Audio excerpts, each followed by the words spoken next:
सहनाववतु सहनौ भुनक्तु सह वीर्यं करवावहै तेजस्विनावधीतमस्तु मा विद्विषावहै। ओम शांति शांति शांति। वैदिक जीवन पद्धति की इस कक्षा में आप सभी दर्शकों का, श्रोताओं का मैं हृदय की गहराइयों से पुनः बहुत बहुत स्वागत करता हूँ, प्रणाम करता हूँ। सच्चे उपासक हम कैसे बने, सच्चे उपासक का क्या कर्तव्य है और सच्ची उपासना से हमारे जीवन में जो दुर्गुण हैं, दुर्वासनाएं हैं, उन वासनाओं को दूर करने का उपासना से युक्त होना परम आवश्यक है। व्यक्ति और समाज को, जीवन और जगत को कल्याण से आपूरित करने के लिए, अपने और इस संसार के उपकार के लिए हमको वेदोक्त कर्मों को करते हुए, वेदानुकूल आत्मानुकूल आचरण करते हुए ही संसार में अपने व्यवहार को करना चाहिए। हम सच्चे उपासक बने, प्रभु हमको सच्चा साधक बनाए, ऐसी हमारी प्रार्थना जरूर हो। आइए ऋग्वेद के छठे मंडल के 50वें सूक्त के 15वें मंत्र का स्वाध्याय आज हम करते हैं। और ये बहुत ही सुंदर वेद मंत्र है कि हम सच्चे साधक बने। उत्तम साधना तभी होगी जब हम सच्चे साधक होंगे। प्रथम वेद मंत्र लिखता हूँ, फिर चर्चा आपके समक्ष करूँगा। ओम एवा नपातो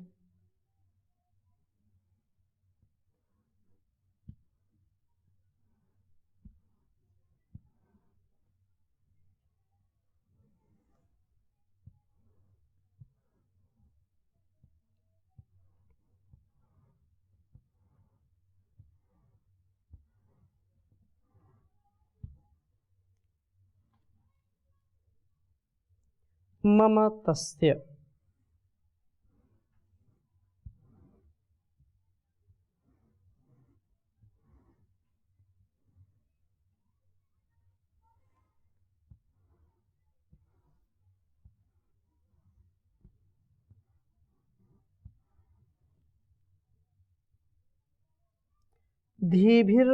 धीभिर्भरद्वाजा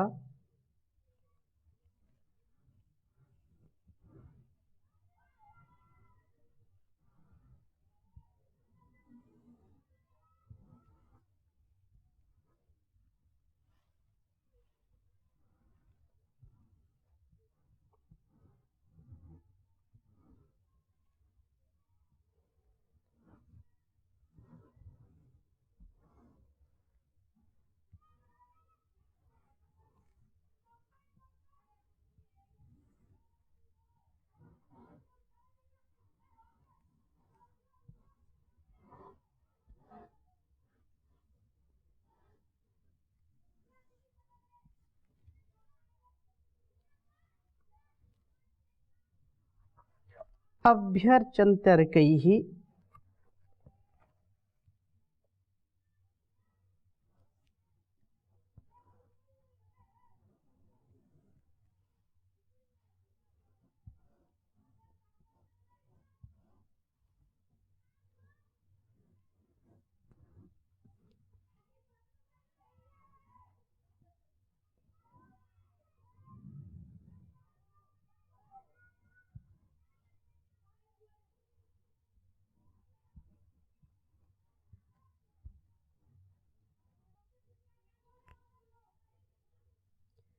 ग्नाहुतासो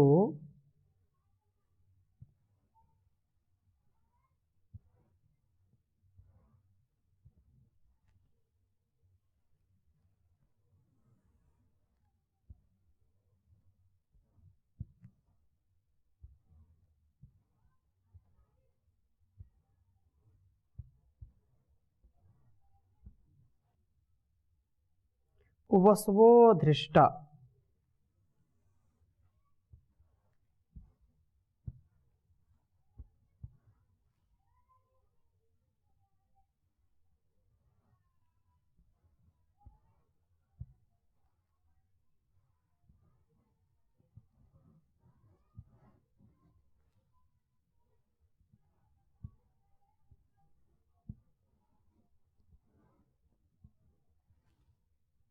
विश्वे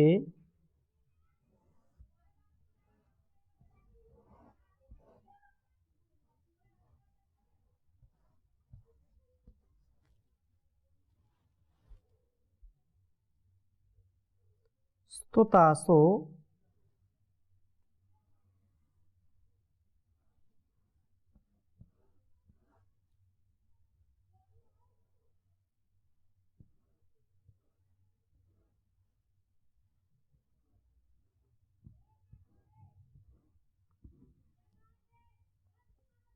भूता यजत्राः।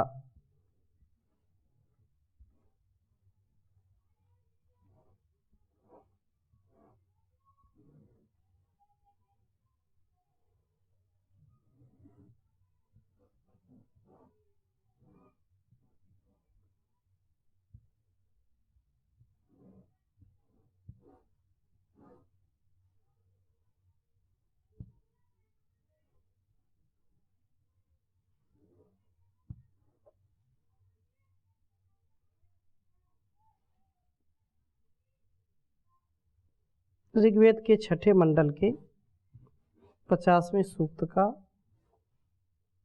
15वां मंत्र है।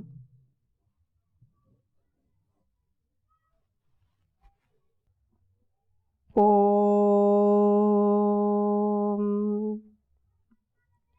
एवानपातो ममतस्य धेभिर्भरद्वाजा अभ्यर्चन्तर्कैः ज्ञाहुतासो वसवो धृष्टा विश्वे स्तुतासो भूता यजत्राः। ओम एवानपातो ममतस्य धेभिर्भरद्वाजा अभ्यर्चन्तैर्कैः ज्ञाहुतासो वसवो धृष्टा विश्वे स्तुतासो भूता यजत्राः। एवानपातो ममतस्य धेभिर्भरद्वाजा अभ्यर्चन्तर्कैः ज्ञाहुतासो। बहुत सुंदर चर्चा है। प्रभु कहते हैं कि इस प्रकार से एवा, इस प्रकार से तस्य मम, उस मेरे नपातः संतान रूप भरद्वाजा, अपने में शक्ति का भरण करने वाले ये उपासक। भारद्वाज किसको कहते हैं? जो अपने अंदर शक्तियों का आधान करते हैं, उनको भारद्वाज कहते हैं। तो इस प्रकार से भरण पोषण करने वाले, शक्ति का संचार करने वाले ऐसे उपासक धीभी ही बुद्धिपूर्वक किए जाने वाले कर्मों से तथा अर्कई ही स्तुति साधन मंत्रों से। संसार में कर्म तो सब करते हैं, बिना कर्म के कोई भी एक क्षण के लिए रह नहीं सकता। नहीं कश्चित् क्षणमपि जातु तिष्ठत्य कर्मकृत। कोई भी व्यक्ति संसार में ये कहता हो कि नहीं मैं तो जो है निष्कर्म हो गया, अकर्म हो गया, मैं कोई कर्म नहीं करता हूँ, तो यह बात पूर्णतः सत्य नहीं होगी। क्योंकि व्यक्ति एक क्षण के लिए भी स्वतंत्र नहीं है, कर्म तो करना ही पड़ेगा, ऐसी प्रकृति है, ऐसा स्वभाव है। कर्म से युक्त रहेगा, मन से कर्म करेगा या वाणी से करेगा या शरीर से करेगा। कर्म करने के 3 ही साधन हैं। तो इस प्रकार से व्यक्ति कर्म तो करता ही है, लेकिन कर्म कैसा हो, वह बुद्धि पूर्वक, प्रज्ञा पूर्वक, विवेक पूर्वक कर्म किया हुआ हो, और उसमें भी कैसे स्तुति, प्रार्थना, उपासना के साथ। जब हम प्रभु के प्रति कृतज्ञ भाव से, भक्ति भाव से, निष्ठा पूर्वक यह कर्मों का अनुष्ठान करते हैं, तो ते अभ्यर्चन्ति, पूजन करते हैं, अर्चना करते हुए। प्रभु का पूजन यज्ञादि कर्मों व स्तुतियों से होता है। विश्वे सब यजत्राः यष्टव्य व पूजनीय देवों, आप स्तुतासः, स्तुति किए जाकर के, स्तुति से हमारे मन, हमारे संकल्पों की पूर्णता होती है। वसवः, और हमारे निवास को उत्तम बनाने वाले। अधृष्टाः, शत्रुओं से अधर्षणीय भूत हो, आपके कारण हम काम क्रोध आदि शत्रुओं से अभिभूत ना हो। ज्ञाः, ये वेदवाणियाँ हुतासः, हमारे द्वारा जानाग्नि में आहुत की जाएं। ये वेदवाणियाँ हमारी जानाग्नि को सुसमिद्ध करने वाली हों, क्योंकि बिना जान के व्यक्ति पशु के समान है। जान विहीनः सर्वमतेन भजति न मुक्तिम जन्मशतेन, भज गोविंदम भज गोविंदम गोविंदम भज मूढ़मते। जान से ही व्यक्ति महान बनता है। जान के समान इस संसार में कोई भी वस्तु नहीं है जो व्यक्ति को पवित्र कर सके, व्यक्ति को सच्चा अच्छा बना सके। उसको ज्ञान से युक्त होकर के अपनी बुद्धि की शुद्धि के लिए निरंतर युक्त युक्त व्यवहार और शास्त्रोक्त ऋषि प्रोक्त वेदानुकूल आत्मानुकूल आचरण करना ही चाहिए। सच्चा उपासक नित्य प्रति इस प्रकार से उत्थान की ओर आगे बढ़ता है और भक्ति पूर्वक जीता है। इसलिए वेदवाणियाँ हमारे द्वारा ज्ञान अग्नि में आहूत की जाएं। ये ज्ञान जैसा जो श्रीमद् भगवद गीता में भी कहा है कि नहीं जानेन सदृशम पवित्रम इह विद्यते। यहाँ संसार में ज्ञान ही वास्तव में सबसे पवित्र करने वाला है। और वह कैसे मिलता है? तो कहा श्रद्धावान लभते जानम। जिनके अंदर श्रद्धा है, जिनके अंदर विश्वास है, वही वास्तव में इस प्रकार से ज्ञान को प्राप्त कर सकते हैं। तो कहा कि प्रभु के सच्चे पुत्र वे ही हैं जो बुद्धि पूर्वक कर्मों व स्तोत्रों से प्रभु स्तवन करते हैं। वे अपनी ज्ञानाग्नि में ज्ञान की वाणियों की आहुति देते हैं। दिव्य गुणों के द्वारा अपने निवास को, जहाँ जिस परिवेश में रहते हैं, उसको पवित्रता से युक्त करते हैं और उत्तम जीवन जीते हैं। शत्रुओं का जो है धर्षण करने वाले हैं, शत्रुओं से अधर्षणीय बन पाते हैं, अर्थात शत्रु उन पर कभी भी विजय प्राप्त नहीं कर पाते हैं। अंदर के शत्रु भी काम क्रोध लोभ मोह ईर्ष्या द्वेष छल कपट, ये सब अंदर के दोष हैं, ये हमारे अंदर के शत्रु हैं। और जब ये हावी हो जाते हैं हमारे ऊपर, तो हमारा जीवन बहुत ही अंधकार की ओर चला जाता है। हम अंधकार से बचें, अंधकार से युक्त नहीं, प्रकाश से युक्त होकर के जीवन को जिएं। जैसे अंधकार में हमको कुछ सूझता नहीं, किधर जाना है किधर नहीं जाना है, आगे क्या है क्या नहीं है, हम इधर उधर भटक जाते हैं अंधकार में, लेकिन प्रकाश में हम कभी भटकते नहीं। मार्ग हमारा प्रशस्त रहता है, हम प्रशस्त जीवन वाले होते हैं। इसलिए जगत और इस जीवन की भलाई के लिए सदा और सर्वदा सर्वत्र ज्ञान से युक्त होकर के जीवन को जीना चाहिए। सच्चे साधक बन कर के जीवन को जीना चाहिए। साधना का पथ बहुत कठिन है। साधना की राह पर चलना कठिन, साधना की राह पर चलना कठिन, रोकेंगे साधक तुझे लाखों विघ्न, साधना की राह पर चलना कठिन, साधना की राह पे रुकना छोड़ दे, जो तुझे रोके वो बंधन तोड़ दे, टूटे ना विश्वास छूटे ना लगन, साधना की राह पर चलना कठिन। तो साधना का जो पथ है वह बड़ा ही कठिन भी है और सरल भी है। इसलिए हम आलस से प्रमाद को छोड़ करके हम अमृतमय जीवन जिएं। विष से बचने के लिए संसार के बंधनों से दूर होकर के हम सत्य का तथ्य का जीवन जिएं। इसलिए कहा, तेरी शरण में आए हैं संसार के पिता, तेरी शरण में आए हैं संसार के पिता, बंधन से मुक्त कर हमें दुख दर्द से बचा, बंधन से मुक्त कर हमें दुख दर्द से बचा।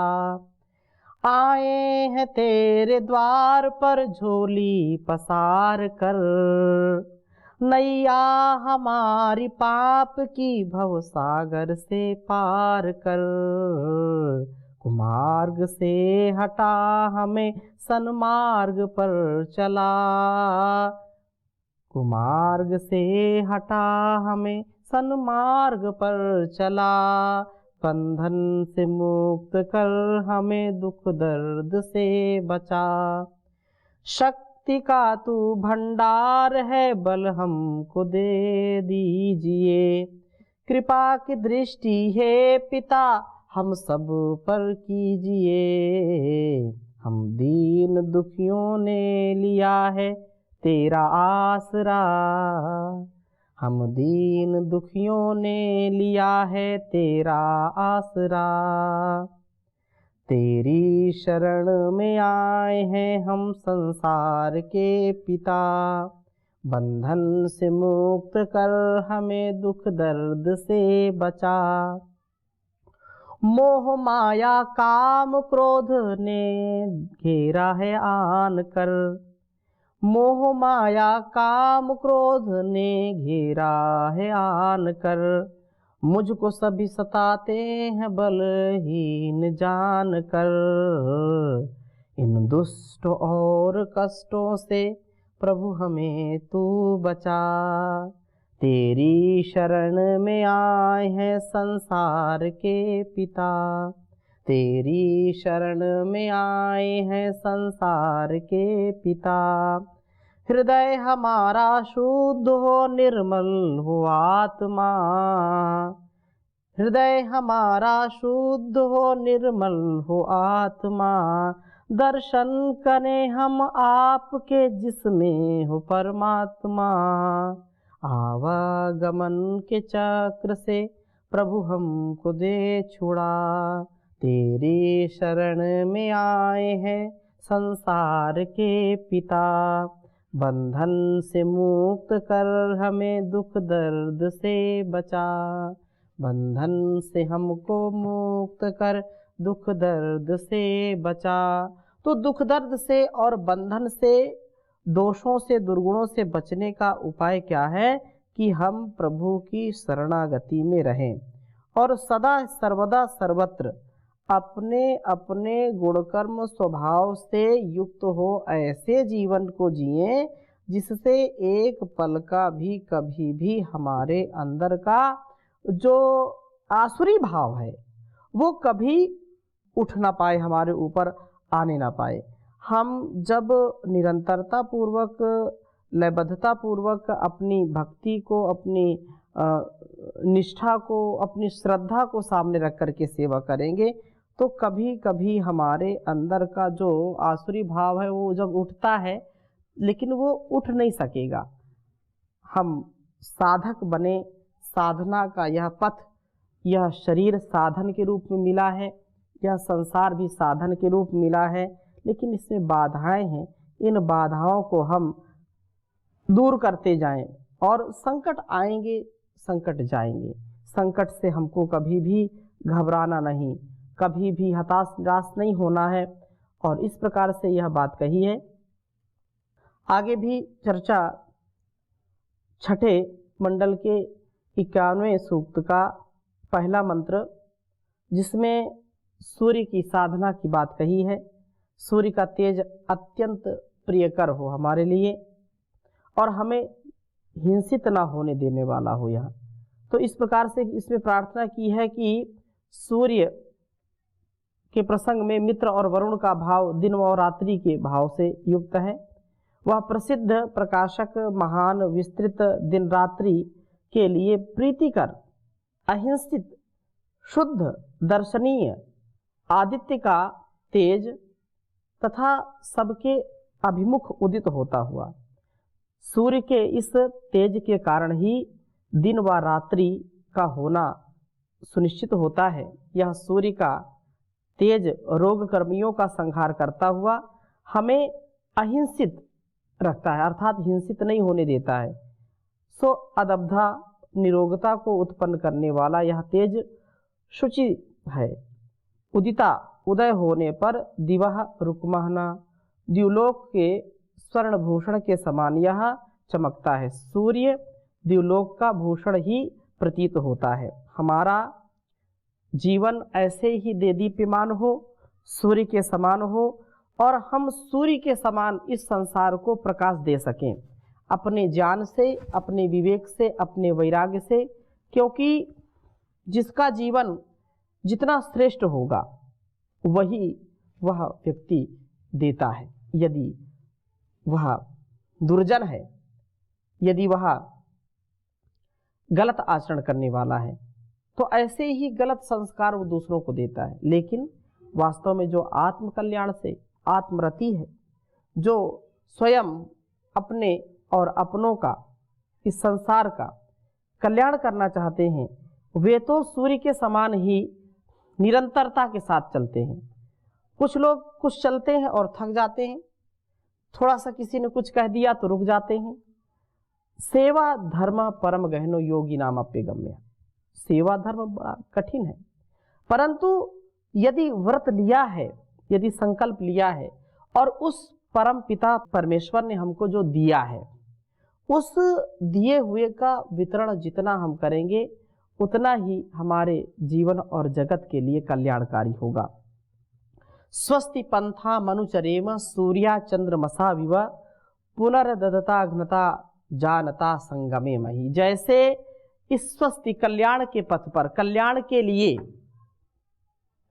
परमात्मा ने सूर्य और चंद्र बनाए हैं और वे सूर्य और चंद्र कभी भी अपनी सेवा से, अपने ड्यूटी से कभी वो विचलित नहीं होते हैं। वो जो समय सुनिश्चित है उस समय वो उदित होते हैं, उस समय वो प्रकाश देते हैं।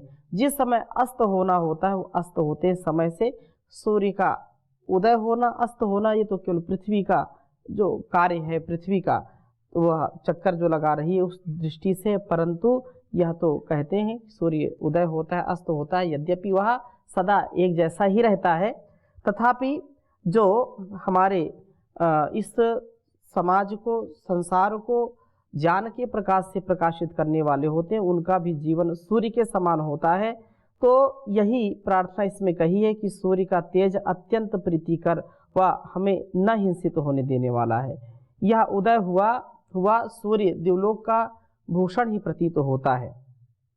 जैसे हम अपने शरीर को सजाते हैं और प्रकाश से युक्त करते हैं, तो ऐसे ही यह संसार का पूरे अपने इस ब्रह्मांड का यह आभूषण है। सूर्य और चंद्र वास्तव में ये केवल प्रकाश ही नहीं देते, अभी तो हमको अत्यंत प्रेरणा देते हैं कि हमारा जीवन भी ऐसा ही परोपकारी हो। स्वयं तप करके, स्वयं अपने आप को तप की भट्टी में जला करके, कुंदन बन करके इस संसार का उपकार करेंगे। जो जितना तप करेगा, जितनी तपस्या करेगा, जितना कठिन परिश्रम करेगा, पुरुषार्थ करेगा, उतना उतना वो संसार का उद्धार करेगा, संसार के ऊपर उपकार करेगा। ऐसा जीवन यदि हो जाए तो जीवन हमारा धन्य हो जाए। हम यही संसार से कामना करें कि मुझको ऐसा सामर्थ्य दे कि मैं और भी इसका अपने मन से, वाणी से, व्यवहार से और इसका सेवा का भाव जो है उसको और विकसित कर सकूं और निरंतर इसमें लग करके कार्य कर सकूं। तो शेष चर्चा अगली कक्षा में करेंगे। अभी यहीं पर विराम देते हैं। ओम शांति शांति शांति।